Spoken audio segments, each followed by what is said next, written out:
E hoje nós recebemos aqui nos estúdios do RDTV News o Dr. Felipe Iga, que é advogado trabalhista e também professor. Seja muito bem-vindo, doutor. Muito obrigado, Poliana. Quero saudar você, toda a equipe do RD News, especialmente essa audiência qualificada do programa. Muito obrigada. Já quero começar sabendo de você sobre a pejotização. Ela agora é válida? Sim, eu quero pedir licença aqui, Poliana, para fazer um breve retrospecto da história aqui, que é importante para que o nosso ouvinte consiga compreender. Em 43, agora não, né?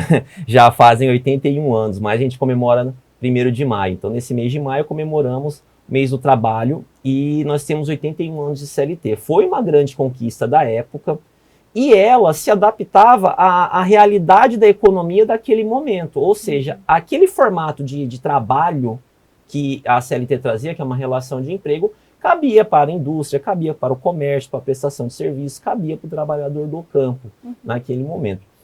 De 43 para cá, nós evoluímos enquanto sociedade, tecnologias, as formas de trabalhar mudaram. Só não mudou a CLT, que continua em vigência até hoje. Felipe, você quer que revogue a CLT? Não, não é essa a questão. Mas, além do emprego tradicional que nós temos hoje N outras formas de se trabalhar. Quando isso era levado ao judiciário, o Poder Judiciário, a Justiça do Trabalho especificamente, julgava inválida essa forma de contratação, por conta do artigo 9º da CLT, que fala que são nulos os atos que desvirtuam a CLT, como era o caso da contratação por pessoa jurídica, ou seja, a gente constituía uma pessoa jurídica e ela trabalhava como empregado fosse. Então, diante desse artigo 9º, as decisões eram sempre no sentido de reconhecer o vínculo de emprego, condenar o pagamento de todas as obrigações decorrentes da relação de emprego. Isso começou a mudar em 2019, quando o Supremo Tribunal Federal julgou a DIN 324, a ADPF 324. Tá? O que tratava essa ADPF? Da terceirização. Era possível terceirizar atividade meio, atividades acessórias. Então, por exemplo, limpeza, vigilância, essas questões ali que não são o principal negócio, o core business, a gente chama, né? Ou se também poderiam terceirizar atividade fina, ou seja, atividade principal. Um banco, eu posso terceirizar o bancário? Um jornal, eu posso terceirizar o jornalista? Enfim, entre toda aquela gama de profissionais. E o Supremo reconheceu como válido a terceirização da atividade fim, e principalmente diz lá expressamente que a relação de emprego não é a única forma que a Constituição traz para prestar serviço. Ou seja, outras são, em princípio, possíveis e válidas.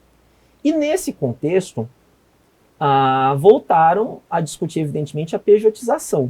Ela é válida ou ela não é nesse contexto? E já tem várias decisões do Supremo Tribunal Federal anulando decisões do TST ou dos tribunais regionais do trabalho que consideravam inválidas a pejotização. Ou seja, atualmente ela é válida. Algumas informações que nós temos é que em 2022 mesmo, mais de 12 milhões, né, de brasileiros estavam trabalhando sem carteira assinada. Isso do ponto de vista, né, de um advogado, você que está aí por dentro de tudo, isso do seu ponto de vista é algo negativo ou as pessoas estão mudando, estão cada vez mais aderindo à pejotização de uma forma mais moderada? Como você analisa isso? O que eu vou falar aqui é uma opinião minha. Sim. São vários pontos que a gente tem que considerar. Primeiro, a forma de trabalhar mudou. E não há lei nenhuma que vá segurar isso. Os caminhos que a humanidade vai tomar. O que eu vejo na minha opinião? O emprego não cabe para tudo. O que é a relação de emprego? Uma relação de pessoa física, ou seja, é ela que presta serviços, não é o irmão, não é o pai, não é o colega. Essa pessoa ela é personalíssima. E ela é subordinada. Ou seja, existe uma dependência entre o empregado e o empregador. Existem várias formas de prestação de serviço hoje, onde essa subordinação ela não é tão clara como na relação de emprego. Vou te dar um exemplo aqui. Por exemplo, os trabalhadores de plataforma. Eles são subordinados? O Supremo agora vai discutir se eles são empregados ou não. Agora, o tema 1293, desculpa. Vamos discutir se eles são empregados ou não. E aí a gente vai olhar o artigo 3º da CLT é subordinado ou não é? Fica a pergunta. Olha, ele pode desligar a plataforma quando ele quiser, então ele não é subordinado, ele tem que cumprir horário. Verdade. Mas, ao mesmo tempo, ele recebe punições, ele fica bloqueado do sistema se trata mal um cliente, se recusa muita corrida. Ou seja, ele é subordinado. Por que eu faço essa brincadeira aqui? Não cabe o conceito de emprego para essa realidade do trabalhador de plataforma. Isso é uma opinião minha, e ela não é unânime. Existem pessoas que discordam de mim, tá? Ela não é unânime. Mas eu vejo dessa forma. Então, opa, o que nós vamos fazer aqui? Nós vamos ficar forçando, tentando encaixar algo que não cabe na relação de emprego, ou o poder legislativo vai agir e dar um tratamento legal para essa situação? Para o bem ou para o mal, isso não cabe aqui, mas vamos regulamentar para não ficar nessa insegurança, nesse limbo jurídico. Então, esse é o primeiro ponto. Na falta de regulamentação, o que acontece em termos práticos? A gente pode usar a criatividade para outras coisas? Sim, para o bem e para o mal. Esse que é o problema. Então, existem situações onde ela é positiva, ela pode ser positiva, especialmente em ofícios que demandam alto grau de instrução. Então, a gente utiliza da pessoa jurídica para essa pessoa ter mais liberdade, conseguir uma renda maior, ou seja, uma troca do trabalho, vem uma renda maior, e então ela pode ser positiva nesse ponto. Não fica naquela amarra da CLT e no custo que a CLT tem. A relação de emprego possui um custo muito alto. Se pegarmos somente em cargos legais, ela fica em 102%. Ou seja, uma pessoa que recebe R$2.000, ela custa R$4.000 para o empregador. Sim. Onde que fica esses R$2.000? Uma parte pequena são ganhos indiretos do trabalhador e outra parte são encargos e outras despesas que não são diretamente destinadas ao empregado. Previdência social, custeio de entidades sindicais, Sistema S, enfim, uma série de outros custos que não revertem diretamente para o empregado. Então, veja, eu ganho pouco, mas eu custo muito. Sim. Então, nesse cenário, a saída pode ser uma das saídas essa. Existem algumas profissões que já regulamentaram e se tem alguma experiência positiva sobre a constituição de pessoa jurídica, como, por exemplo, os salões de beleza, os profissionais de embelezamento, Verdade. o cabeleireiro, o barbeiro, a massagista, o manicure, enfim, esses profissionais. Hoje existe uma lei própria que permite a contratação como salão parceiro. E lá fixam-se as regras, e que é obrigatório ter um contrato onde lá fixam as regras do jogo. Como que vai ser a cobrança, como que vai ser as receitas que entram, a cargo de quem são os materiais, as ferramentas, os utensílios. Então, tudo isso é regulamentado por um contrato. E é uma experiência positiva que tem sido aplicada no mercado. Sim. Tá? Enfim, ela pode ser boa. Não é necessariamente que ela é, mas ela pode vir a ser boa. Essa é a minha opinião. Quais são os direitos que os profissionais PJ têm hoje? Saindo da CLT, a gente não aplica. Saindo da carteira assinada, melhor dizendo, todas aquelas obrigações típicas da CLT, elas não existem mais. O que se garante, na falta de lei, aí que é o meu problema, da falta de uma regulamentação, acaba que direitos propriamente nenhum. No entanto, compete a essa pessoa, ela recolhe as suas contribuições previdenciárias, pensando na previdência. Então, isso é algo que tem que partir do próprio trabalhador. Por maior que seja o custo de vida atualmente, todas as dificuldades que o trabalhador tem, ele tem que recolher a sua previdência social. Ele não vai ter mais direito às férias ou ir ao terço de férias. Ou seja, ele tem que se programar no sentido de, olha, eu quero tirar um descanso, eu vou parar de prestar serviço nesse período e, evidentemente, vou ficar sem receber. Então, tem que se programar. A mesma coisa em relação ao fundo de garantia. O que é o fundo de garantia? Uma poupança forçada para compensar um desligamento ao final. Então, eu não tenho isso mais, eu tenho que me programar nesse sentido. O que eu recomendo, já a míngua de direitos, é que essa pessoa se programe e coloque na ponta do lápis se isso é vantajoso. Se pegar simplesmente a renda que ele tinha como empregado e colocar como PJ, ele está perdendo em muito. No entanto, se houver uma renda superior, E aí a pessoa tem que colocar na ponta do lápis quanto que é as férias que ela não vai ter, quanto que é o fundo de garantia, quanto que é a multa rescisória, enfim, todos esses valores, e aí ele pode chegar, opa, minha renda se passar disso é positivo eu ser contratado via pessoa jurídica. Tá?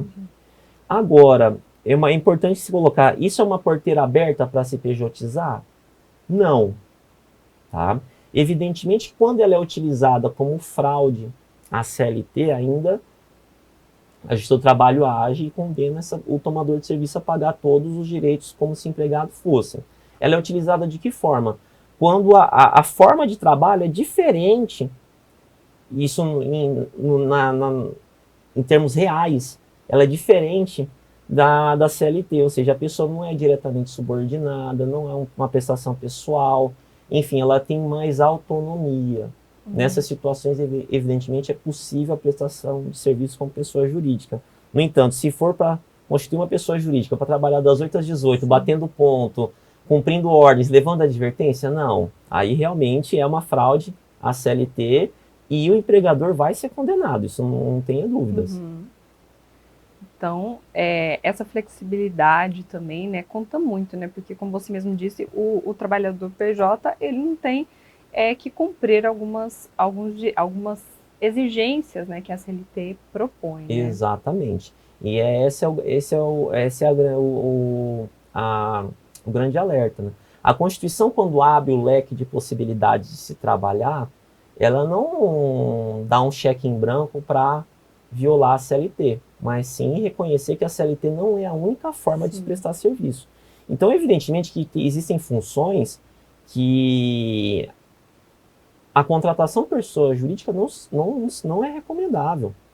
Aquelas funções que tradicionalmente são feitas pela relação de emprego, não são. Mas existem outras tantas, especialmente aquelas de autoconhecimento técnico, onde há uma flexibilidade, onde esse trabalhador tem mais autonomia, nessas situações, em princípio, é possível a contratação via pessoa jurídica. Doutor, e falando sobre, você já citou o salão que pode contratar profissionais PJ, né? Por lei, é permitido que uma empresa só contrate profissionais PJ? Não há nenhuma lei que proíba. No entanto, a CLT continua vigente. E especialmente só o artigo 9º que eu disse. Ou seja, qualquer tentativa, seja por meio de uma constituição de pessoa jurídica, ou seja, qualquer outro meio, se ela for para driblar a CLT, vamos dizer assim, ela é inválida. Tá? Mas é possível, evidentemente, que uma empresa funcione apenas com terceirizados, pessoas contratadas como pessoa jurídica. Lógico, aqui cabe uma ressalva que é importante que essa pessoa tenha um suporte jurídico e veja e analise os riscos da contratação dessa forma. Ela não está blindada, vamos dizer assim, ela não está sujeita, ela está sujeita aos riscos de uma ação, então ela tem que ter uma organização jurídica nesse ponto para, opa, não, eu não estou infringindo a CLT aqui, eu vou trabalhar dessa forma. Mas em princípio é possível. Não tem um limite de horas, né? Ou tem um limite, na verdade, tem um limite de horas para o trabalhador PJ? Porque o CLT geralmente são 8 horas. Né, a Constituição assegura aos empregados uma jornada de 44 horas semanais e 8 Isso diárias. Isso para CLT? Isso, 8 diárias e 44 semanais. Tá?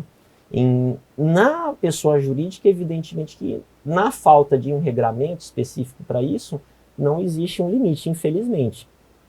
Então, é mais um alerta que tem que se fazer, no sentido de que ela não seja utilizada para o mal. Sim. Não seja utilizada para precarizar. Ela pode ser um instrumento de maior ganho, enfim, de uma maior liberdade, uma maior autonomia. Mas se for feita para escravizar o sujeito, a gente volta ao período da Revolução Industrial, que não tinha nenhum direito assegurado ao trabalhador. Sim. Então, tem que ter esse cuidado. E na minha opinião, isso é uma opinião minha pessoal, necessita de uma regulamentação para evitar justamente isso. Para que pelo menos esse trabalhador que opte para trabalhar dessa forma tenha pelo menos um mínimo. Sim. Senão, até por uma questão de a gente assegurar a todos um patamar civilizatório mínimo. Senão...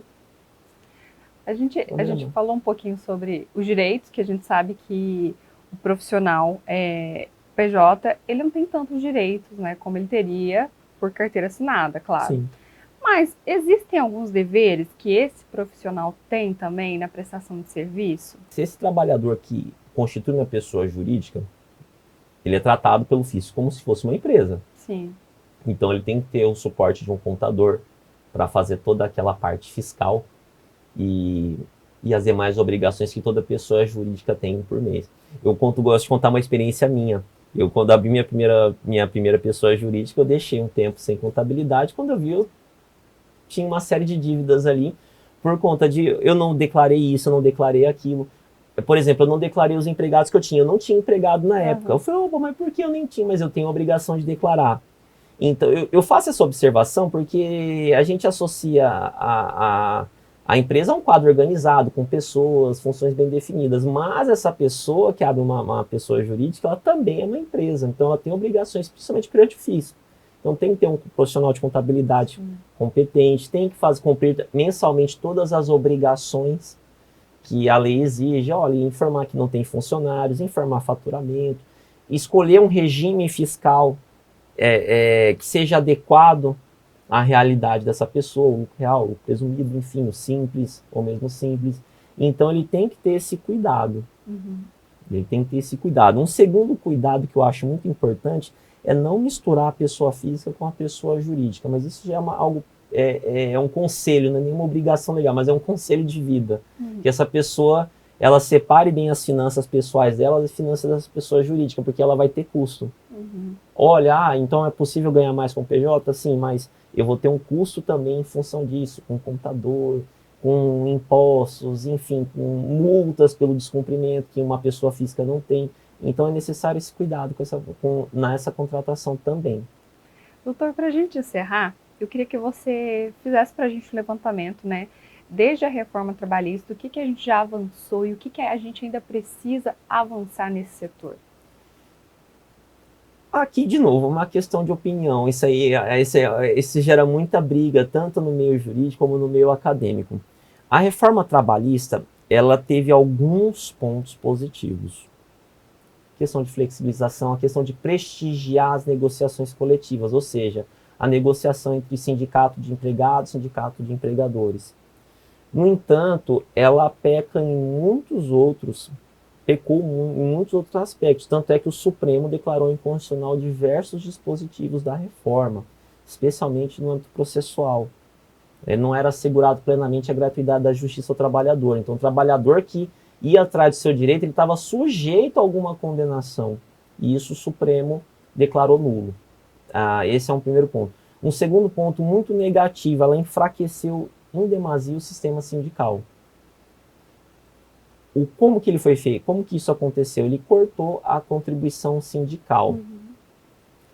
Existem muitas denúncias de sindicatos que existiam apenas para recolhimento, ou seja, que não cumpriam a finalidade do sindicato, mas existiam muitas entidades sérias, tanto de trabalhadores como de empregadores, e todas elas sofreram com a reforma. Elas tiveram que, do dia para a noite, conseguir outras formas de custeio, enfim. Isso enfraqueceu a atividade sindical, e a atividade sindical era necessária, especialmente quando não há regulamentação por lei das relações. Então o sindicato ele poderia agir para tapar esse buraco, vamos dizer assim. E eles perderam receita. De 2017 para 2018, mais de 90% de receita foi perdida pelos sindicatos. Então foi uma perda muito grande, sem um prazo para se programar, sem uma alternativa. O que eu vejo hoje? A gente precisa, primeiro, de uma reforma sindical, na minha opinião. O sindicato hoje, ele só existe um sindicato para uma categoria em um determinado espaço geográfico. E existem outros países, especialmente a Organização Internacional do Trabalho, recomenda a pluralidade sindical, ou seja, que possa ter mais de um sindicato que a pessoa possa escolher, ou seja, ela tem a liberdade de escolha. Isso tem que ser feito por uma reforma sindical. Eu acredito, fora a reforma trabalhista, que precisam ser regulamentadas outras formas de prestação de serviço que hoje não tem regulamentação. E teve uma iniciativa muito positiva de regulamentar os trabalhadores de plataforma. Eu não vou entrar no mérito se ela é boa ou ruim, mas o fato é, agora a gente coloca eles em uma situação de segurança jurídica. E também as empresas. Ou seja, não vamos ficar mais discutindo se é ou não emprego, porque existe uma lei própria para eles. Uhum. E, principalmente, a gente tem que pensar que por trás do trabalho, seja por pessoa física ou jurídica, existe um ser humano.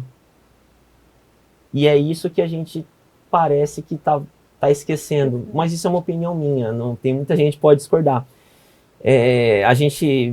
O direito do trabalho foi criado para que o trabalhador não fosse visto como objeto, como uma coisa, para entender e reconhecer aquilo como ser humano, uma pessoa que é portadora de direitos. A gente não pode retroceder nesse ponto, seja como pessoa física, seja como pessoa jurídica, seja como for essa prestação de serviço. Isso é o principal. Então, qualquer forma de regulamentação não pode servir para o lucro em demasia do outro, em troca de doença, em troca de acidente, enfim, em prejuízo à maternidade. Pensa, por exemplo, as mulheres hoje, como é que ela faz para trabalhar e ter filho ao mesmo tempo? Isso é um grande desafio para as mães. Se não tiver uma rede de apoio, ela está numa situação complicada. Então, principalmente, a gente tem que pensar o trabalhador como pessoa humana. Então, independente de ser lado A, lado B, de ir por esse caminho ou por aquele, que isso não seja esquecido. Eu acho que essa é a grande... É a minha grande esperança, vamos assim dizer, para o trabalho, agora nesse próximo século. Doutor, muito obrigada. Eu que agradeço, viu? E eu agradeço o convite e fico à disposição de vocês sempre. Com certeza. Obrigado. E se você gostou da nossa entrevista, deixe seu comentário para a gente, compartilhe também nas suas redes sociais.